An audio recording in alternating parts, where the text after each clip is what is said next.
गुरु प्यारी सासंग जी, आप सभी को प्रेम भरी राधा स्वामी जी। सासंग जी, आप सभी का हमारे YouTube चैनल सद्गुरु प्यारे चैनल पे स्वागत है जी। सासंग जी, आज हम आप जी को जो साखी सुनाने जा रहे यह साखी बड़ी सुंदर साखी है जी। सासंग जी, अगर आप बाबा जी महाराज जी की दया मेहर हासिल करना चाहते हैं, हमारे प्यारे गुरु की खुशियाँ हासिल करना चाहते हैं, तो आप सब काम छोड़कर सबसे पहले यह साखी को अंत तक जरूर सुनिएगा। सासंग जी, हमें दूसरी दौलत की तरह यानी कि दुनियावी जो हम धन दौलत इकट्ठी करते हैं, उसी दौलत की तरह नाम की दौलत की कमाई भी पूरी लगन और निष्ठा से करनी चाहिए। क्यों? क्योंकि नाम का खजाना हमारे इस तन यानी कि हमारे शरीर के अंदर है और उसकी जो चाबी है वह गुरु ने हमें नामदान के वक्त दे दी है। केवल बातें करने से यह दौलत कभी भी प्राप्त नहीं हो सकती। क्यों? क्योंकि उसका रास्ता और मंजिल दोनों ही हमारे इस शरीर के अंदर है।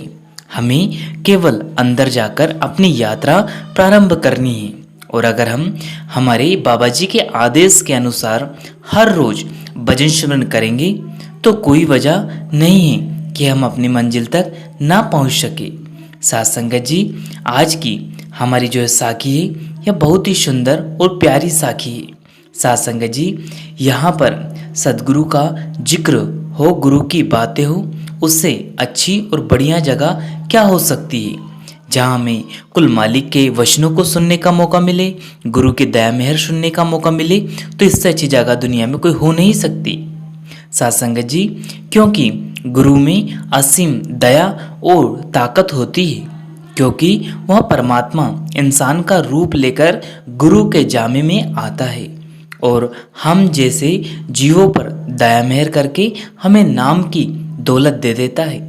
सासंगत जी, अगर आपने किसी शख्स यानी कि कड़क ज़मीन पर हमें अगर कोई कुछ लोहे की या फिर किसी कड़क वस्तु को अगर उसे अंदर डालना है तो हमें सबसे पहले उसे बड़े ही हथौड़े से बार बार पीटना पड़ेगा, तब कहीं जाकर वह लोहे की वस्तु ज़मीन के अंदर जाएगी। इसी प्रकार जैसे जैसे हम और आप सत्संग सुनते रहेंगे, सेवा और भजन स्मरण करते रहेंगे, हमारे अंदर भी चोट लगती रहेगी। एक दिन आपको सत्संग व गुरु के वचनों की ऐसी चोट लगेगी कि आप उस मालिक के रंग में रंग जाओगे। संगत जी, आज की साखी में हमें पता लगेगा कि कैसे हमारे प्यारे बाबा जी चाहे तो हमारे जन्मों जन्मों के कर्म एक पल में काट देते हैं। संगत जी, यह साखी एक बहुत सुंदर साखी है। यह साखी एक भाई साहब की है जो कि बहुत ही प्यारे और बहुत ही प्रेमी सत्संगी थे, जो कि कहीं बाहर विदेश में जॉब किया करते थे। जहां वह रहते थे वहां से कई लोग डेरा ब्यास सेवा करने को जाया करते थे। जब वहाँ उनको सेवा पर जाते हुए देखते तो उनके मन में भी सेवा करने की इच्छा जागती, पर वहाँ जॉब छोड़कर वह नहीं जा सकते थे। फिर उसकी जो बहुत कोशिश के बाद उसे जॉब से लगभग 1 हफ्ते की छुट्टी मिल गई। सासंग जी, उन्होंने कोई बहाना मारकर जॉब से छुट्टी ले ली। जब छुट्टी ले ली तो उसने घर वालों से कह दिया कि भाई आप सभी बेफिक्र रहे, मैंने यहाँ से छुट्टी ले ली है और मैं गुरु घर सेवा करने के लिए जा रहा हूँ। सासंगत जी, उन्होंने अपने जो भी रेल या फिर हवाई जहाज से जो टिकट ली और टिकट लेकर वहाँ डेरे के लिए निकल गए और वहाँ लगभग 1 दिन या 1.5 दिन के बाद डेरे पहुँच गए। जब डेरे पहुँचे तो उन्होंने सेवादार भाई साहब से कहा कि मैं यहाँ लगभग 4-5 दिन के लिए सेवा के लिए आया हूँ और मैं यहाँ सेवा करना चाहता हूँ। सेवादार भाई बोले कि मैं तो तुम्हें कोई भी सेवा नहीं दे सकता। मैं इसलिए नहीं दे सकता क्योंकि यह सारा काम जो मैनेजमेंट होता है वह सेक्रेटरी साहब देखते हैं। मैं तुम्हें उनके पास ले जाता हूँ। वहाँ उस भाई साहब को सेक्रेटरी साहब के पास ले गए। सेक्रेटरी साहब से ने पूछा कि बताओ भाई क्या काम है। तो उन भाई साहब ने कहा कि मैं इस शहर में आया हूँ और मुझे लगभग 4-5 दिन की छुट्टी मिली है। मैं 3-4 दिन सेवा डेरे में देना चाहता हूँ। आपकी बड़ी मेहरबानी होगी मुझे सेवा देने के लिए। कृपा करके मुझे 4-5 दिन के लिए कोई ऐसी सेवा दे दो जिससे कि मैं यहाँ सेवा कर सकूँ, जिससे कि आपकी बड़ी ही दया और मेहर होगी मुझ पर।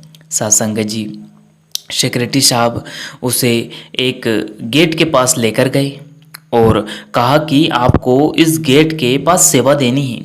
तो उन्होंने कहा मुझे यहाँ क्या करना होगा। तो सेक्रेटरी साहब ने कहा कि भाई बस यहाँ खड़े रहो इस गेट पर और कोशिश करो कि कोई अंदर ना आना चाहिए। यहाँ पर तुम्हारे खाने पीने का सारा सामान पहुँचा दिया जाएगा। आपको किसी भी प्रकार की कोई तकलीफ नहीं होगी, आप फिक्र मत करना, बस यहाँ पे खड़े होकर आपको सेवा देनी है। सासंगत जी, वह भाई साहब ने कहा कि आप चिंता मत कीजिए, इस गेट से कोई भी अंदर नहीं आ पाएगा। सासंगत जी, वह भाई साहब वहीं गेट पर सेवा करने लग गए। पहले दिन तो वह भाई साहब बड़े ही प्रसन्न और बड़े ही खुश थे और उन्होंने बड़े ही अच्छे मन से सेवा भी की और उनके पास खाने पीने का सारा सामान भी पहुंचता रहा। सासंगत जी, लेकिन अगले 2 दिन या 3 दिनों के साथ वहाँ खड़े रहे और उनके पास कुछ नहीं पहुंचा। वहाँ जो भाई साहब थे 2 दिन सिर्फ पानी पीकर ही अपना गुजारा करते रहे और सेवा पर खड़े रहे। जब 2 दिन तक उन्होंने कुछ नहीं खाया तो उन्हें बहुत ही क्रोध आ गया, क्योंकि वहाँ 2 दिन से बहुत भूखे थे। सासंगत जी, उन्होंने एक सेवादार भाई साहब को कहा कि आप दया मेहर करके मेरे स्थान पर थोड़ी देर के लिए गेट पर सेवा दे दो। मैं थोड़ी देर में आया भी सेक्रेटरी साहब से मिलकर। सासंगत जी, तो सेवादार भाई साहब उनके स्थान पर खड़े हो गए और वहाँ सेवादार जो कि गेट पर सेवा दे रहे थे वह सेक्रेटरी साहब के पास पहुँचे, उनके ऑफिस में, जहाँ की वह कार्य देख रहे थे, और जाकर सेक्रेटरी साहब से बोले कि आपने मेरे साथ अच्छा नहीं किया। देखिए, मैं 2 दिन से भूखा हूँ और गेट पर सेवा दे रहा हूँ। जैसा मुझे आपने हुक्म दिया था मैं वैसा ही वहाँ पर खड़ा रहा और आपने मेरा कोई ध्यान ही नहीं रखा। सासंगत जी, यह सुनकर सेक्रेटरी साहब हैरान हो गए और उन भाई साहब से दोनों हाथ जोड़कर माफ़ी मांगने लगे और कहा कि भाई साहब मुझे माफ़ कर दो, मैं तो बिल्कुल भूल ही गया था। मैं इसलिए भूल गया क्योंकि डेरे में एकदम से संगत बहुत बढ़ गई थी। मैं तुम्हारे बारे में तो बिल्कुल मेरे ध्यान से तुम्हारी बातें उतर गई, मुझे माफ़ कर दो।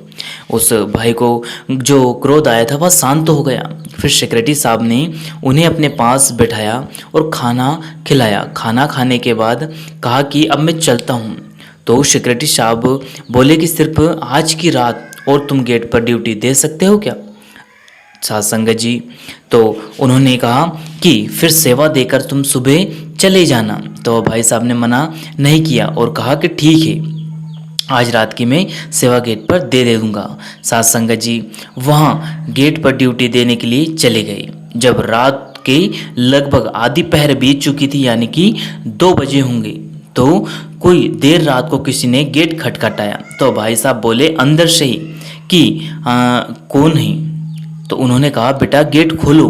तो वहाँ भाई साहब ने बोला कि नहीं, मैं गेट नहीं खोल सकता, मुझे गेट खोलने का हुक्म नहीं है, मैं किसी को अंदर आने नहीं दे सकता, मुझे माफ़ करे। तो गेट के बाहर से आवाज़ आई कि अगर अंदर नहीं आने देना है तो मत आने दो, पर मुझे बहुत जोरों की प्यास लगी है, आप दया मेहर करके एक गिलास पानी तो पिला सकते हो? तो वह भाई साहब जो कि अंदर खड़े थे, गेट की सेवा दे रहे थे, वो कहने लगे हाँ बिल्कुल, पानी तो मैं पिला सकता हूँ, पर आप गेट के अंदर नहीं आएंगे।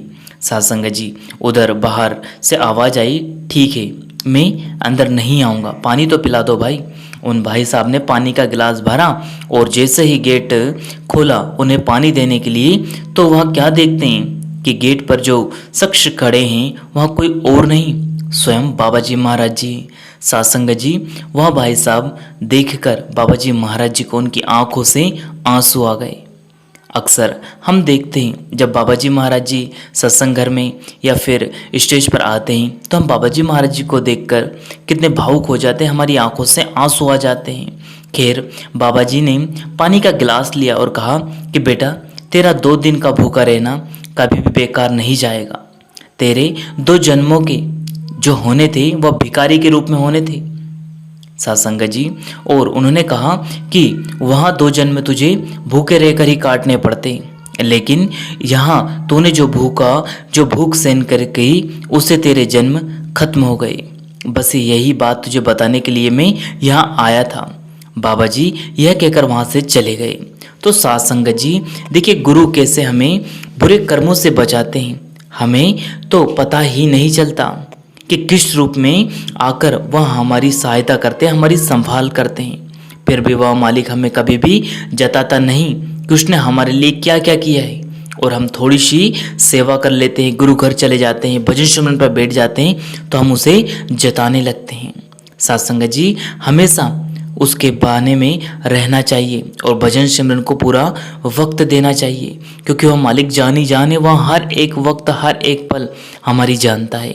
तो सत्संग जी देखिए किस प्रकार से उस भाई ने अपने कार्य से यानी कि अपने वर्क से छुट्टी ली, चाहे उसने कोई बहाना बनाया, लेकिन छुट्टी लेकर वह विदेश से सत्संग सेवा करने के लिए आया, क्योंकि गुरु चाहते थे कि वह यहाँ आए। और वहाँ यहाँ आने के बाद देखिए किस तरह से जो कि उसके 2 जन्म भिखारी के रूप में गुजरने थे, वहाँ कुल मालिक ने 2 दिन भूखे रखकर सेवा करवा के उसके 2 जन्मों को खत्म कर दिया और उसे उस परम धन का अधिकारी बना दिया जिसकी कि वहाँ लायक था। तो साथ संगत जी, हमें चाहिए कि गुरु घर जब हम सेवा करने जाएं तो हम गुरु के हुक्म में रहकर जो हमें हुक्म दिया जाता, जो घर में सेवा दी जाती है, उसे पूरा प्रेम और निष्ठा से और ईमानदारी से निभाए, क्योंकि पता नहीं कौन सी सेवा में कुल मालिक हमारा कौन सा जन्म के कर्मों को काट रहा है। तो साथ संगत जी, यह साखी कैसी लगी? अगर साखी अच्छी लगी तो सदगुरु प्यारे चैनल को आप सब्सक्राइब करके बेल आइकन को ऑल पे प्रेस कर ले, जिससे कि आपको ऐसी रूहानी साखी मिलते रहे जी।